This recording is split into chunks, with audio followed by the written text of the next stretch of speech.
از طریق یکی از دوستان مشترک با خبر شدم که خانم میترا کهرم، اجازه بدید من عکس ایشون رو نشون بهتون بدم. حتما شما ایشون رو دیدید در برنامه‌های به اصطلاح تلویزیون مردم زنگ میزنن، تماس میگیرن و حتی اون آگهی که برای جبهه آزادی خواهان پخش میشه صدای خانم میترا کهرم هست. ایشون در سوئد پناهندگیش رد شده. خیلی جالبه.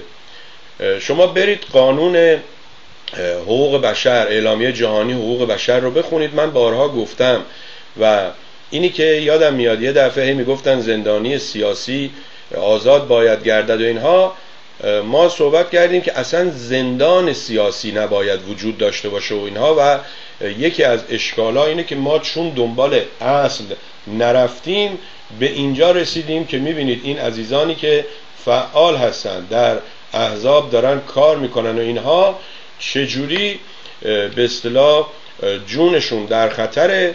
و حالا دولت‌هایی هم که اینقدر ادعا میکنن اینها دولت‌های آزادی هستن، طرفدار حقوق بشر هستن، این عزیزان رو یکی پس از دیگری جواب رد میده. من از شما خواهش میکنم اگر شما در سوئد هستید یا هر جای دیگه آمریکا که به اصطلاح آشنایی دارید با قانون حقوق بشر، با قانون پناهندگی و میتونید به این عزیزان کمک کنید، مثل خانم میترا کهرم. من حتی چند مدت پیش گفتم یکی از فامیلای خودمون، یکی از دوستای جوان خودمون توی انگلستان مونده بود که هنوزم اونجا هست و جا داره تشکر کنم از آقای میدون شاهی، سامان عزیز و خانم نیلوفر که اینها سعی و تلاش کردن که کمک کنن.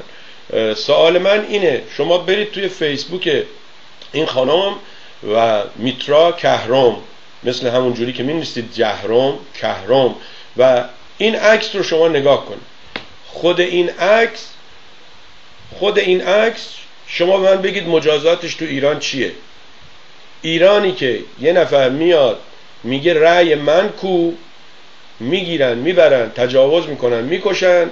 ایرانی که الان بچه‌های خود اونهایی که دستن در کار بودن از جمله رضایی و دیگران یکی پس از دیگری دارن فرار میکنن. پس من ازتون خواهش میکنم این خانم میترا کهرم رو در سوئد هر جوری هست کمک کنید تا ایشون بلکه بتونه اون رأی دادگاه یا رأی اون سازمانی که در مورد پناهنده شدن ایشون به اصطلاح قبول نکرده یه جوری اپیل کنید، فرجام کنید، هر چیزی که بلدید. ایشون هم روی فیسبوک میتونید پیداشون کنید، اسم بسیار ساده ای هست میترا کهرم، و هم روی جبهه آزادیخواهان ایران میتونید پیداشون کنید که لوگوش روی مردم تیوی هم هست.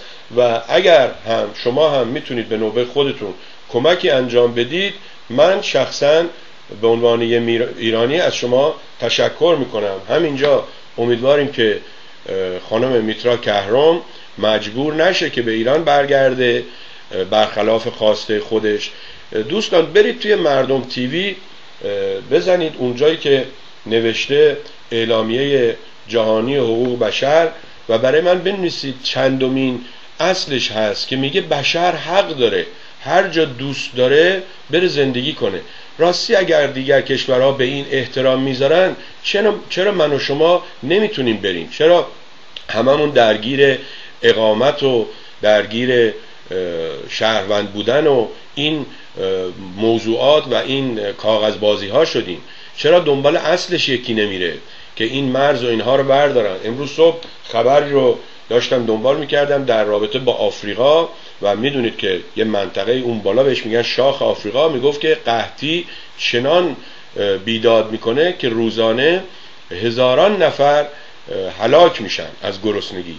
و چرا اینها نمیتونن برن کشورهای دیگه، برن جاهای دیگه، وقتی که به اصطلاح هوا به این بدی نشده زودتر و این قانونهای مرز و کشورها و پاسپورت و اینها اینجوری دست و پای همه رو گرفته. در هر صورت خانم میترا کهرم، من امیدوارم که شما اون وضع اقامتتون در سوئد به اصطلاح به نحوی که دوست دارید و مایل هستید باشه و هیچ کس نتونه شما رو مجبور کنه که به ایران برگردید.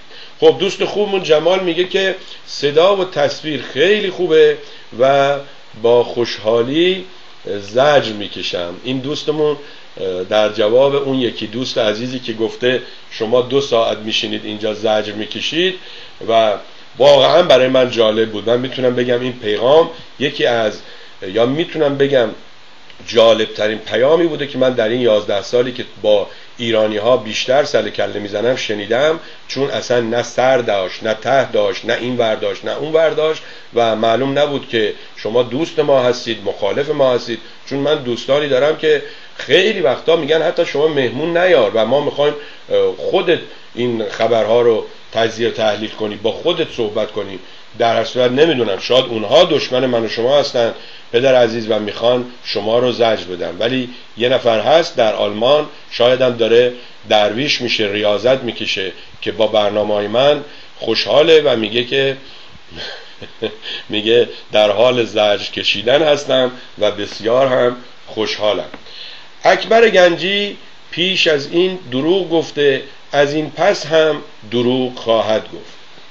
اگر اکبر گنجی، ببخشید خوندمش اگر اشتباه خوندم، اکبر گنجی دروغگوی هدفمندی است که برای رسیدن به هدفهای خود دروغ میگوید. او جوانی بوده است با استعداد و توانایی‌های متوسط، ولی خواست او این بوده است که به سرعت از نردبان ترقی بالا رود و زودتر به بیش از آن چه حق او بوده است دست یابد. اکبر گنجی رو سالهاست میشناسید. من خودم یکی از اونایی هستم که همیشه انتقاد کردم که کسی که میاد میگه زندانهای ایران اینجوری بده فلانه، چجوری خودش 140 صفحه یا 149 صفحه منیفست یعنی دستورالعمل حکومتی و اینها فرستاده بیرون و الان هم میدونید که جایزه $500,000 هم گرفت و به اصطلاح وضع بدی حداقل از لحاظ مادی نداره، در صورتی که من میشناسم افرادی رو که روزنامه‌نگار هستن و خبرنگار بودن و اون عزیزان موقعیت و وضع خوبی ندارن. اجازه بدید من چون امروز با آقای اردشیر بهرامیان قرار گذاشته بودم که اگر وقت داشته باشن و بشه صحبتی کنیم، بعد بهشون گفتم که یک شنبه یا دوشنبه قبل از برنامه ما با اسکایپ آزمایش کنیم که صدا و اینها خوب باشه. ایشون هم گفت اوکی. بعد از اون دیگه ما نتونستیم. من امروز